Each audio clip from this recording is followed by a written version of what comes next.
მოგესალმებით, მეგობრებო. ძალიან მნიშვნელოვანი ვიდეოთი მოვედი თქვენთან. შავი მთვარე გადადის 27 მარტს მორიელის ზოდიაქოში და მნიშვნელოვანი ტრანზიტი იქნება უახლოესი 9 თვის განმავლობაში. ნიშანს გადის ხოლმე შავი მთვარე 9 თვის განმავლობაში და პირველ რიგში სასწორიდან გამოვა და შევა უკვე მორიელის ზოდიაქოში. სანამ გადავალთ თვითონ რა ტენდენციები შეიძლება მოიტანოს მორიელმა. მინდა აგეხსნათ ჯერ არის შავი მთვარის ტრანზიტი, ხო? იცით რომ შავი მთვარე ზოგადად ყველას აქვს რუკაში, ქვეყნებს აქვს რუკაში შავი მთვარე, ადამიანებს ყველაფერს ფაქტურად რისი რუკაც იქნება ხოლმე და შავი მთვარე აჩვენებს ადამიანში რა არის ესეთი დაფარული საცდურები, დაფარული რაღაცა ესეთი ეზოთერულად ამას ბნელ მხარეს ეძახიან, აი ადამიანებში ბნელი მხარე, რომელიც არ ჩანს, ხო? იუნგისეულად აი ის ჩრთილზე რო არის ხოლმე ლაპარაკი, ის ჩრთილი, რომელიც არ აგვაქვს მიღებული, არ აგვაქვს გაცნობიერებული, არ აგვაქვს დანახული. როდესაც ტრანზიტული ნიშნავს ცაზე რო გადის ეხლა შავი მთვარე. ტრანზიტული შავი მთვარე როცა გადადის ნიშანში, იმ ზონაში შემოაქვს ამოტივტივება ფაქტიურად იმ ნეგატივების, რაც მანამდე არ ჩანდა. ანუ ეს არის სფეროს ბნელი მხარის ამოტივტივება და უკვე კრიზისი იქნება, რომ ჩვენ დავინახოთ ეს კრიზისი და მოახდინოთ რეაგირება. სიამდვილეში შავ მთვარეს აქვს საკმაოდ პოზიტიური დატვირთვა იმ მხრივ, რომ ეს არის ფაქტიურად გამწვავებული პროცესის ამოტანა ზედაპირზე, რომ სიგნალები არის, რომ მიექცეს ყურადღება ამ სფეროს და ენერგია უნდა დაიხარჯოს შემდგომ უკვე მოგვარებაზე, ხო? მაგალითად, ახლა წინა ტრანზიტი სასწორის ზოდიაქოში ჩვენ ქვეყანაში ყველაზე მეტად გამოვლინდა მაგალითად იურიდიულ სფეროში, ხო, სასამართლო სფეროში, უკანონობა, კანონიერება, ეს თემები არის სასწორის სფერო. აი თუ რამე სასამართლოში იქნებოდა სერიოზული პრობლემა, თუ ქვეყანას ექნებოდა სამართლიანობასთან დაკავშირებული პრობლემები, ელიტას თუ ექნებოდა რამე სერიოზული პრობლემა, ელიტა, ეს არის სახელმწიფო ელიტა, ხელოვნების სფერო მაგალითად, ასევე სასწორი არის. თავიდან დაიწყო, აი ჩვენ ქვეყანაში გამოიკვეთა ხელოვნების სფეროს პროტესტი იყო ძალიან აქტიური. შემდგომ კანონები იქნა მიღებული ძალიან ბევრი ხელისუფლების მიერ, ხომ? რომელი კანონებიც იყო, ნუ რა თქმა უნდა, ახლა ისეთი შავ მთვარეს რო შეეფერება ისეთი და მსოფლიო მასშტაბით ჩვენ ვაკვირდებოდით იმას, რომ პარტნიორობა სასწორი არის და ყველაზე მნიშვნელოვანი მოხდა ის, რომ ახლა ქვეყანაში ყველაზე მჭიდრო მოკავშირეები ამერიკა და ევროპა, რომელიც ფაქტიურად ერთად იყვნენ და მთლიანად ერთად გეგმავდნენ უსაფრთხოებას, მსოფლიო პოლიტიკის გეგმებს, ყველაფერს ერთად აწარმოებდნენ, მოკლედ ეს ტრამპი გამოვიდა და ნუ ფაქტიურად მტრები ვინც იყვნენ სინამდვილეში, იმათ გამოუცხადა ნდობა და დემოკრატიის მტრები, მაგალითად, ვინც იყვნენ და ამერიკა იყო ყოველთვის დემოკრატიის შუქურა და ახლა გამოდის საპირისპიროდ, ხო? ნუ ამას ჩვენ ველოდებოდით, რა თქმა უნდა, ნუ ხა თვითონ ამერიკის არჩევნების რუკაც მქონდა ამაზე საუბარი, მაგრამ თვითონ ახლა რო აგეხსნათ ლოგიკა, ხო, ტრანზიტული შავი მთვარე სასწორში და პირისპირა პარტნიორები ერთმანეთთან, ხო? და ფაქტიურად დაეჯახნენ ერთმანეთს, ნუ ამერიკა და ამერიკული ის ხელისუფლება დაეჯახა ევროპულ სამყაროს და ეს არის ნათელი მაგალითი, როცა მოყვარეები და პარტნიორები როგორ შეიძლება რაღაც ზონაზე მტრული ენითაც ელაპარაკონ ერთმანეთს, ხო? სასწორი ეს არის პარტნიორული ურთიერთობა, ვამბობდი კიდე წინა ვიდეოებში, რომ შეიძლება წყვილებს შორის ბევრი კრიზისები შეიქმნას, დაშორებები შეიქმნას, ხო, შეიძლება ხაც პარტნიორული ურთიერთობები გაფუჭდეს ამ პერიოდში, სასამართლოს კონდეს რაღაც სხვა პრობლემები, კანონებთან დაკავშირებით შეიძლება სერიოზული კრიზისები შეიქმნას, ნუ რაც მოხდა ეს ყველაფერი და მსოფლიო მასშტაბით ახლა კუდის მოქნევასავით აქვს ბოლო აკორდი შავმთვარის სასწორს და ნუ აქ უკვე მართლა მტრები მოყარედ იქცნენ სოფლიოში და მოყარები მტრებად, ხო? აი ეს ტიპიური შავმთვარის სასწორის ენერგეტიკა არის და რომ მოდის ეს ენერგია, ეხლა ეს არ ხდება რომ ყველაფერი ძალიან კარგად გქონდათ და უცებ ამოტივტივდა პრობლემები, ხო?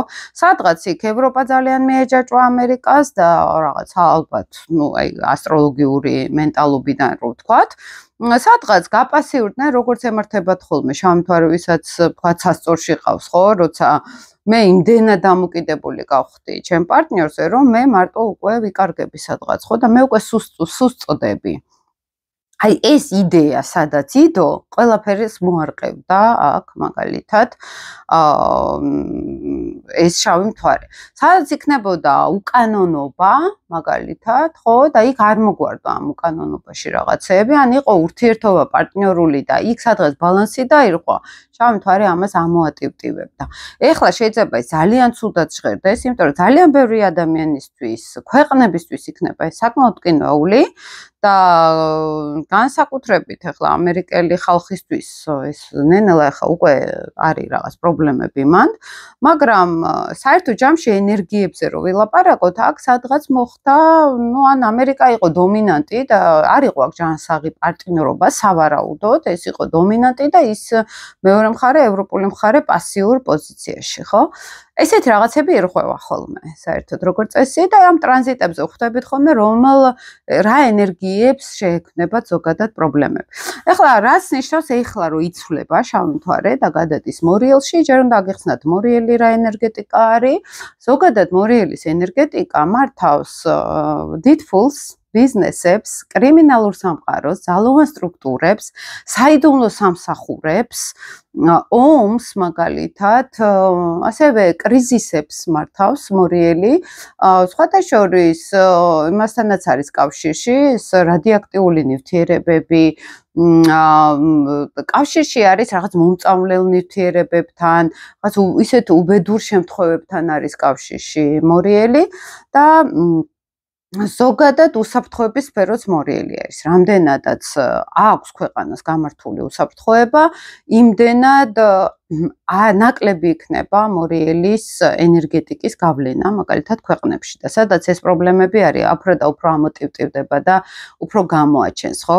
ეხლა სულ ცოტაღა დარჩა შავი მთვარის გადასვლამდე მორიელში, როგორც წესი, ერთი თვით ადრე უკვე იგრძნობა ხოლმე ეს ენერგიები, უკვე წინასწარ ენერგიის შემოსვლა იგრძნობა და მე მგონია, რომ დღეს განსაკუთრებით ქვეყანაში არსებული ბათუმში უბედური შემთხვევა ძალიან გამოკვეთილად მე მგონია რომ ეს უფრო აი ეგ თემა აი წინასწარ რო შემოდის უკვე თემა თითქოს ეგ უკვე იგრძნობა ამერიკაშიც რომ იყო ახლა ამერიკის და უკრაინის შორის ძიმე ეს იშვიათ მინერალებზე ვაჭრობა ეგეც ძალიან კავშირში არის მორიელის თემატიკასთან, იმიტომ რომ ეგ თემა კიდე უფრო გაგრძელდება ხო შემდგომ და აი ეს თემები, უბედური შემთხვევები, უსაფრთხოების ნორმები, კრიმინალური სიტუაცია ზოგადად, ეს ყველაფერი ძალიან გააქტიურდება ამ უახლოეს 9 თვეში, ხო? მნიშვნელოვანი იქნება ის, რომ დიდ ფულთან დაკავშირებით შეიძლება ამოტივტივდეს რაღაც სერიოზული კორუფციული თემატიკა.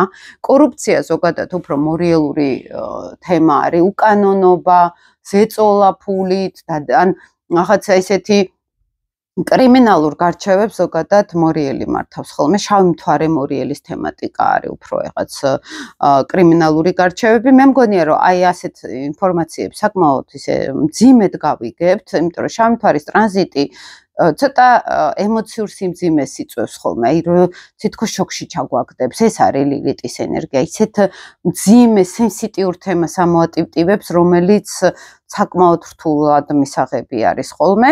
მე მგონია რომ წავა ასევე კომპრომატებით ბრძოლა, იმიტომ რომ მორიელი არის ძალიან დიდ სიბინძურესთანაც კავშირში. ისეთ სიბინძურე შეიძლება ამოტივტივდეს შავი მთვარე მორიელის პერიოდში ვერც რომ წარმოვიდგინდოთ. აი დიდი სიბინძურე, დიდი უღირსობა, ამორალობა, ესეთი თემატიკა არის აი მძიმე ფორმის მორიელის ზონაში და იქ სექსუალური ცხოვრებით კომპრომატების თემა, ახლა შეიძლება ესე მთლად არ იყოს, მაგრამ სოფლიო მასშტაბით სადღაც რაღაცები ესეთი იქნება.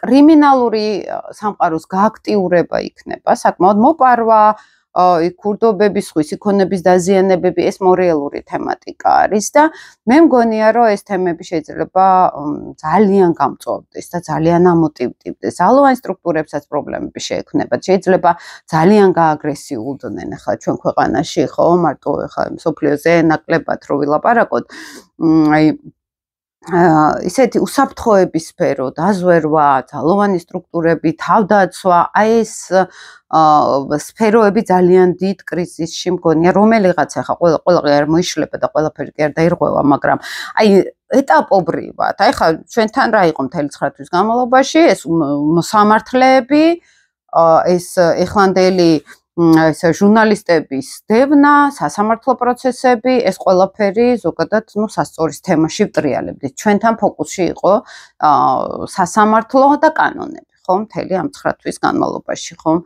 აი მორიელი ზონაში რო გადავა, შეიძლება იყოს დიდი ფული, დიდი დანაკარგებიც, ვიღაც ბიზნესმენებისთვის მაგალითად, შეიძლება ძალიან დიდ დანაკარგებზე იყოს ლაპარაკი, ან დიდ კრიმინალურ გარიგებებზე, ან ძალიან დიდ კორუფციაზე. აი ისეთი კორუფციული თემების ამოტივტივება შეიძლება დაიწყოს, ჩვენ თვითონაც გაგვიკვირდეს, ხო?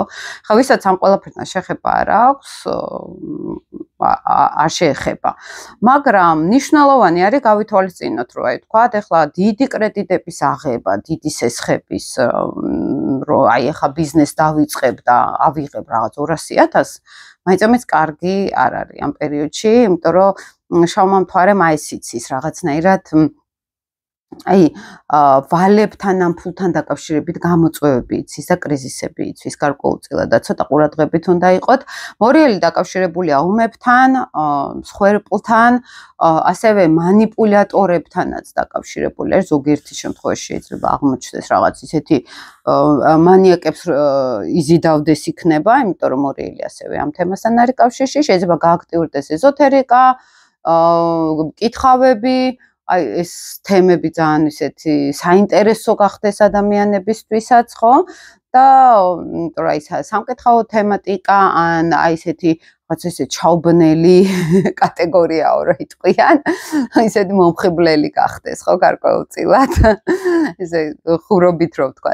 და ინტერესი გაძლიერდება, იმიტომ რომ შავმთვარე შემოაქვს ცოტა დაუცველობის განცდა, ცოტა შიში მომავალზე, ცოტა ესეთი განცდა, რომ მე სადღაც სუსტი ვარ და მჭირდება, რომ რაღაცებში გავერკვე, რომ რაღაც პრობლემები არ შემექმნას, ეს უკვე ინდივიდუალურად შეიძლება გამოვლინდეს და რა თქმა უნდა, ყველაზე მეტად პირველ რიგში ზოდიაქოთი მორიელებს შეექმნებათ ცოტა ესეთი რთული პერიოდი, ესე ვამბობთ ხოლმე, თორე არ არის აუცილებელი ყველასთვის იყოს რთული პერიოდი, იმიტომ რომ იმდენი სხვა ტრანზიტი არის ადამიანის პირად რუკაში, რომ მხოლოდ ამითი ჩვენ ვერ გავთვლით, მაგრამ აი სასწორებს თუ ქონდათ ზოგს, ან შავი მთვარე ვისაც სასწორში ყავდათ, ზოგს ძალიან რთული პერიოდი ქონდა. ზოგმა, ასე თუ ისე მშვიდად გადააგორა და პირიქით, ზოგმა შეიძლება როგორც იქნა ნანატრი სამართალი ვნახეო, ზოგ ლილით სასწორსაც ეს ქონდა, ხო, ინდივიდუალურად გააჩნია ხოლმე პირად რუკებში.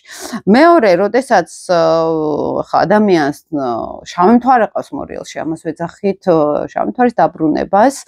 და ეს 9 წლიანი პერიოდი არის ხოლმე 9 წლის წინ იყო ამ ნიშანში, გაიხსენეთ 2016-ში იყო შავი მთვარე მორიელში, რა ხდებოდა თქვენ ცხოვრებაში თუ ყველაფერი ნორმალურად მიდიოდა, არ არის აუცილებელი რომ რაღაც სერიოზული მოხდეს. ასევე მზით მორიელებს გაიხსენეთ 2016 წელი თუ ყველაფერი ოკეი იყო, ესე იგი, ოკეი იქნება. და მეორე კუთხით რა არის ახლა შავი მთვარის ტრანზიტი. ხა მე მქონდა ხოლმე ვაკვირდებოდი წლების განმავლობაში, ხა 15 წელი ასტროლოგიის სფეროში ვარ, მქონია კარგი ფუფუნება მაქვს ამ ხრივ რომ წლების განმავლობაში დავაკვირდე როგორ მუშაობს ეს ასპექტები და იყო ხოლმე ორნაირად, იცით, შავი მთვარი ჩემ ცხოვრებაში. ზოგჯერ იყო ხოლმე რომ მარტო ჩემზე არა, ახლობლებზეც ვამბობ, ხო? აი ზოგჯერ რაღაც ძალიან დადებითი ემოცია მოუტანია და იქ ფსიქოლოგიურად მქონია განცდა, რომ აი ახლა მივხვდი, რომ თურმე ეს მჭირდებოდა და მანამდე ვერ ვხედავდი. და ზოგჯერ შეიძლება ძალიან კარგად მოვიდეს რაღაც სიტუაცია და მე რაღაცნაირად გაიაროს და გაქრეს ეს ყველაფერი, ხო?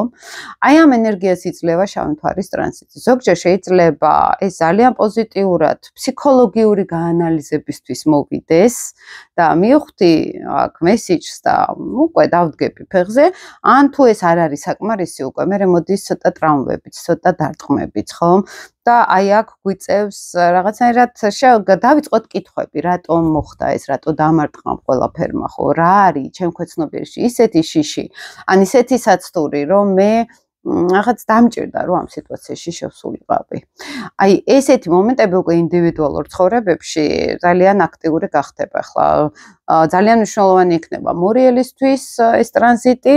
პირველი რასაც ვისაც ეხება ეს არის მორიელი, მათ პირველ სახლში გაუვლით, პირველი სახლი პირდაპირ ფიზიკურად მე ენერგია არის და აქ ექნებათ რაღაცნაირად აი იმ მორიელური ენერგიის თითქოს ცოტა რთულად ესე რომ ვთქვათ, აი მე ჩემს ეგოს, ჩემს სურვილებს შეიძლება ისე კარგად ვერ ვხედავდე, როგორც ადრე ვხედავდი. ზოგთან ეს ემოცია შეიძლება გამოვლინდეს. მე არ არის აუცილებელი რაღაცა მოხდეს მაინც მნიშვნელოვანი. შეიძლება უბრალოდ ემოცია იყოს, ხო, რომ აი რაღაც ისე არ ვარ, როგორც მინდოდა რომ ყოფილიყავი, მაგრამ ლილით ჩემო აქვს ზუსტად ის, რომ მოდი იმუშავე შენ თავზე, ხო, გაჩვენებს ადამიანს რა გაქვს იქ ცნობიერ მხარეს, მზე ჩვენ ცნობიერი მე არის, რა არის აქ ისეთი რომელიც ასამუშავებელი არის. რა არის ემოციები და ის გრძნობები, რომელიც არ გამოგიხატავს, ხო? და რომელზეც სამუშაო გაქვს, რა გინდოდა ძალიან და რას ვერ იღებდი წლების განმავლობაში, ხო? აი, ესეთი რაღაც გამოწვევასავით იცის შავმა მთვარემ შეგვახედებს იმას, ის არ არის რომ აი საერთოდ არდებს შემში და ის ამოატივტივა. რაღაც არის ხოლმე ისეთი ცნობიერში, რომელიც მე წლები რო გავა უფრო ხვდებით, ხოლმე ესთვის იყო ეს საჭირო. შემდეგ ყველაზე მნიშვნელოვანი იქნება კუროსთვის ის იმიტომ ოპოზიციას გაუკეთებს შავი მთვარე და ოპოზიცია რა არის ეს მზე თუ არის ჩემთან ჩემ მოპირდაპირ მხარეს ოპოზიციაში ვინ არის ჩემი პარტნიორი არის ეს შავი მთვარე შეიძლება კონდეს პარტნიორებში რაღაც ცოტა კუროებს ბოდიშით შეიძლება კონდეთ ცოტა ესეთი კრიზისული პერიოდი პარტნიორულ ურთიერთობებში ან პარტნიორები შემოვიდნენ რაღაცნაირად ლამაზად ან პირიქით რაღაცნაირად მათთან ცოტა დისტანცია და პრობლემები შექმნა ხო და აქ გვანიშნებს ზუსტად იმას, რომ თუ ეს პარტნიორული ურთიერთობები რაღაცნაირად პრობლემური არის, ესე იგი რაღაც დაგროვდა კუროს ზოდიაქოში ისეთი პრობლემა, რომელმაც გამოიწვია აქ პრობლემები პარტნიორულ ურთიერთობაში. შეიძლება ეს არ იყოს პრობლემა და ეს იყოს, რომ აი სადღაც მიუთითოს შავმა მთვარემ, რომ პარტნიორებს ეს იქნება ქორწინების პარტნიორი, ეს იქნება ზოგადად საზოგადოებასთან ურთიერთობა თუ საქმიანი პარტნიორობა, ხო? შეიძლება მოუწიოს აქ კუროს გადახედოს, რა საზოგადოებასთან მაქვს ურთიერთობა, რას ველოდები ამ ხალხისგან, მე რამდენად ვიხარჯები ამ საზოგადოებაში, ან არ ვიხარჯები, ან ისინი რამდენად იხარჯებიან ჩემთან, ან არ იხარჯებიან. თუ რამე შეცდომები იყო დაშვებული, ხო? აი როგორც მორიელს მესთან პიროვნულ ინდივიდუალურ მესთან რაც კი შეცდომები თუ რამე იყო ამოატივტივებს შავი მთვარე კუროებთან ამოატივტივებს იმ პარტნიორულ შეცდომებს თუ რამე იყო აქ ხო ან ბოლო-ბოლო დაანახებს კუროს ისეთ ენერგიას რომ აი თურმე ეს არის ნამდვილი პარტნიორობა თურმე ეს მინდოდა ყოველთვის ხო ეს იმაზე არის თქვა გამოსავალი ადამიანში რომელი გზიდან ჩანს სასწორები ეხლა რაღაც კუთხით ამოისუნთქებენ, იმიტომ რომ მათგან პირველი ენერგიისგან, პირველი სახლისგან გადმოვა უკვე შავი მთვარე, მაგრამ ნუ მათ მეორე სახლში გადადის და მეორე სახლი ეს ჩვენთან ფინანსები არის, რესურსები არის, ბინის თემა არის, მაგალითად, უძრავი ქონება არის.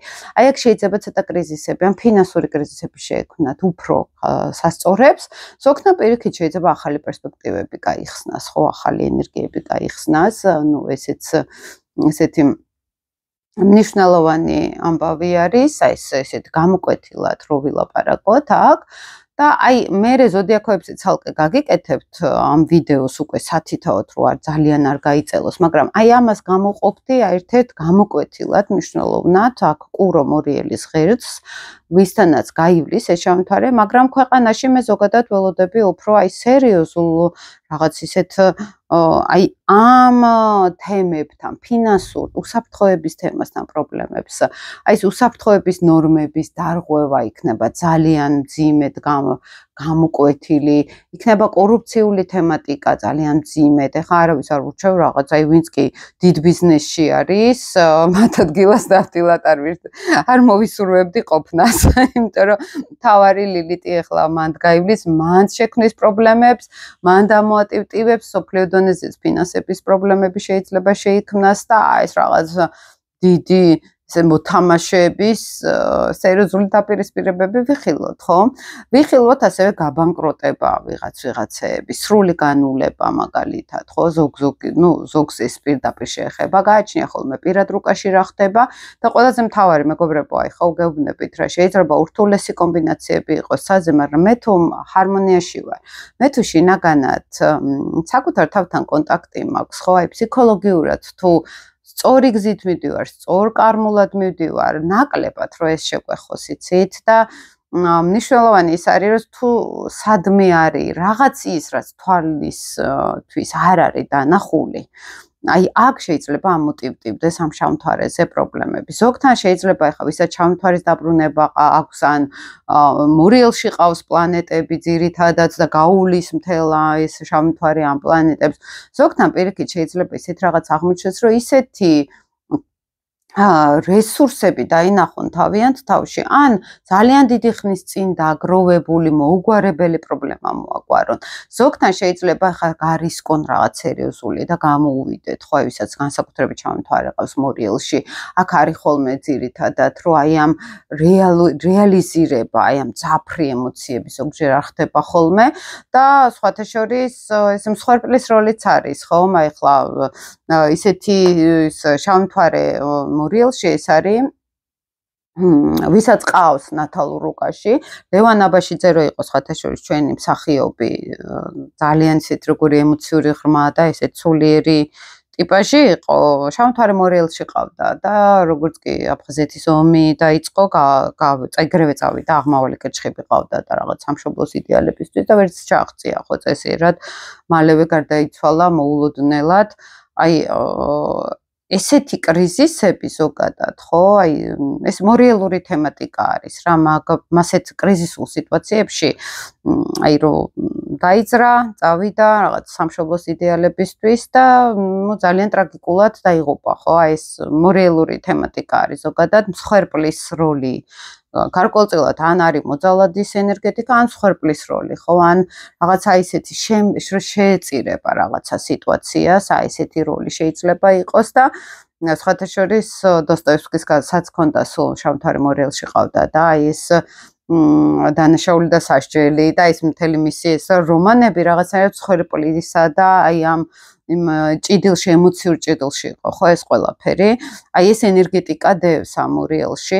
სხვათა შორის ასევე არის აი ხო ახსენე კიდეც ეს მორალური თემატიკა მორიელის არის. ისეთი ძალიან დიდ სიბინძურებს, აი დოსტოევსკი აკეთებდა. ისეთი ცუდი რაღაცები ამოქონდა, რაც ადამიანის ბუნებაში დევს, ყველაზე ის დესტრუქციო, ყველაზე ისეთი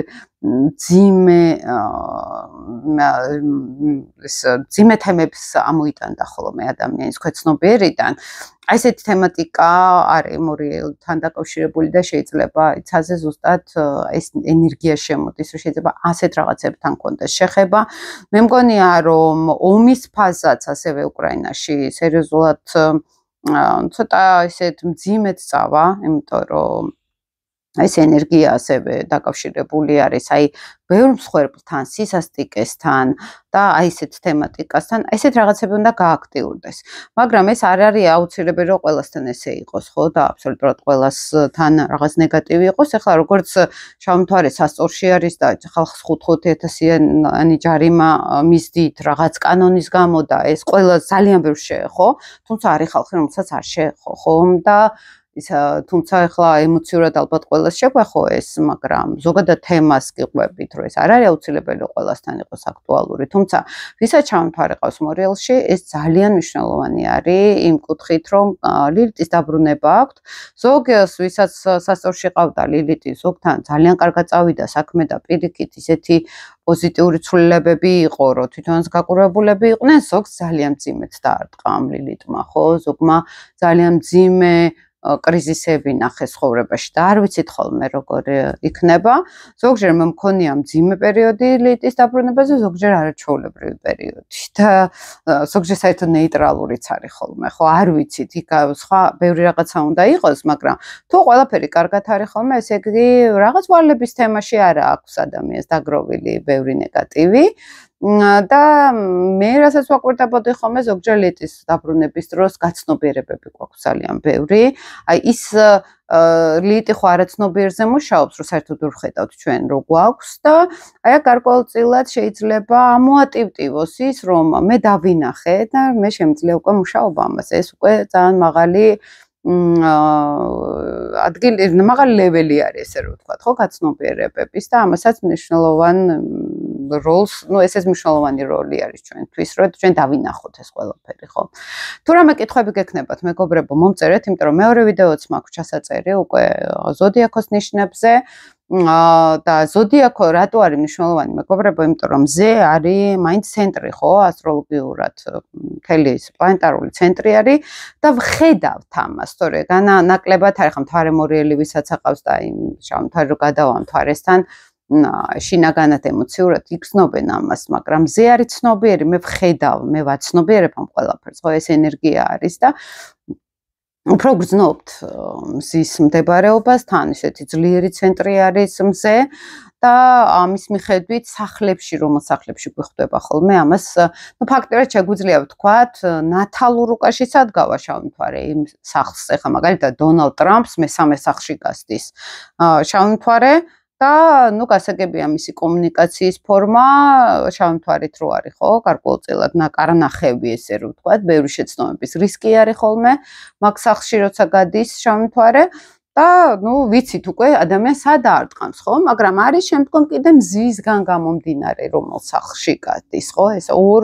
ენერგიას ვითვალისწინებთ ხოლმე აქ და ამიწერეთ, რაც გაინტერესებთ, ვთქვათ, რაზე გავამახვილ ყურადღება და რა გაინტერესებთ, თქვათ, ეხლა ძალიან ისეთ ინდივიდუალურ პირადი შეკითხვებზე, კონსულტაციაზე გელოდებით, ვისაც გააქვთ ამისი სურვილი და ინტერესი, იქ უფრო ისეთ ფსიქოლოგიურ დონეზე ვარჩევთ ხოლმე უფრო რუკას და აი თუ ზოგადად გაინტერესებთ მაგალითად რაღაც კითხვები, მომწერეთ, დაწერეთ YouTube-ზე. მოიწონეთ ეს ვიდეო, ისაც გაქვთ რაღაც სურვილი და მნიშვნელოვანი არის, რომ შემდეგ ვიდეოზე რო გავაკეთებ უკვე ზოდიაქოებზე, გავითვალისწინებ თქვენს კითხვებს, ხო და დროებით, აბა გემშვიდობებით.